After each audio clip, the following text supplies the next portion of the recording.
যৌথ পরিবার ভেঙে একক পরিবার বাড়তে থাকায় অমানবিকতার শিকার দেশে প্রবীণদের একটি বড় অংশ। সহায় সম্পত্তির হিস্যার মতো অনেক জায়গায় বাবা মাকেও ভাগ করে নেওয়া হচ্ছে। শহরে কিছুটা চিকিৎসা মিললেও গ্রামাঞ্চলের প্রবীণরা সেবা বঞ্চিত। গবেষকদের ধারণা 2025-26 সালের দিকে বার্ধক্য জনসংখ্যার অন্যতম দেশ হবে বাংলাদেশ। আন্তর্জাতিক প্রবীণ দিবস নিয়ে সিকান্দার রেমানের বিশেষ রিপোর্ট।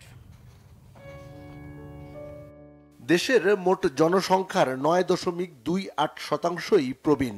গবেষকরা বলছেন 1.5 কোটি প্রবীণের বাস বাংলাদেশে।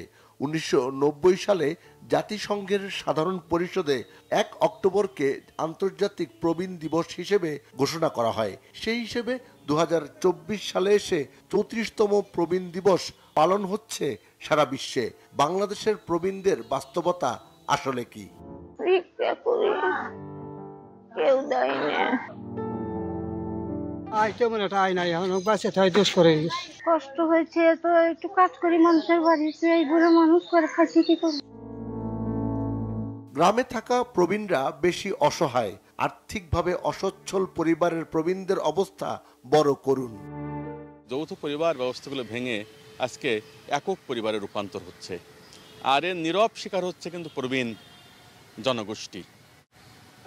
আপনি দেখবেন যে আমাদের দেশে আজকে প্রায় প্রবীণ 1.5 কোটি প্রবীণ, এবং যা আমাদের মোট জনসংখ্যার 9.28%। গ্রাম অঞ্চলে বাবা মাকে কমোডিটির মতো ভাগ করে নিচ্ছে, সহায় সম্পত্তির মতো ভাগ করে নিচ্ছে।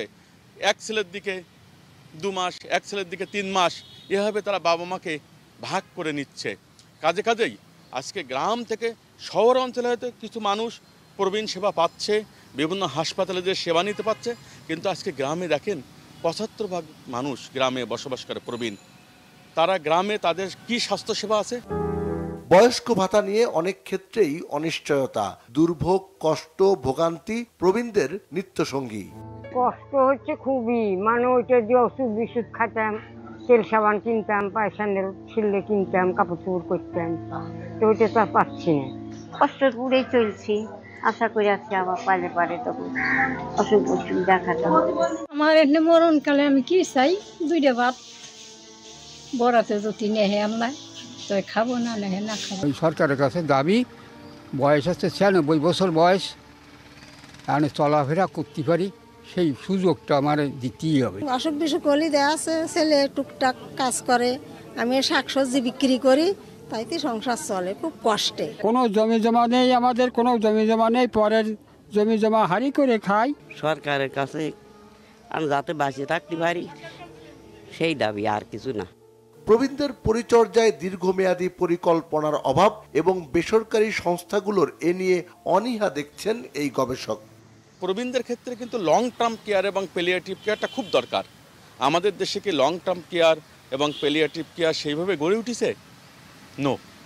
আপনি দেখেন যে পেডিয়াট্রিক সার্জন বা শিশু বিশেষজ্ঞ, আমাদের দেশে যত আপনি শিশু বিশেষজ্ঞ পাবেন বা পেডিয়াট্রিক সার্জন পাবেন, কিন্তু জেরিয়াট্রিক বিশেষজ্ঞ কি আমাদের দেশে হয়েছে? আর দেখবেন যে এনজিওগুলো তারা প্রবীণদের নিয়ে কাজ করতে চায় না। কেন? এখান থেকে কোনো রিটার্ন আসার সম্ভাবনা নেই।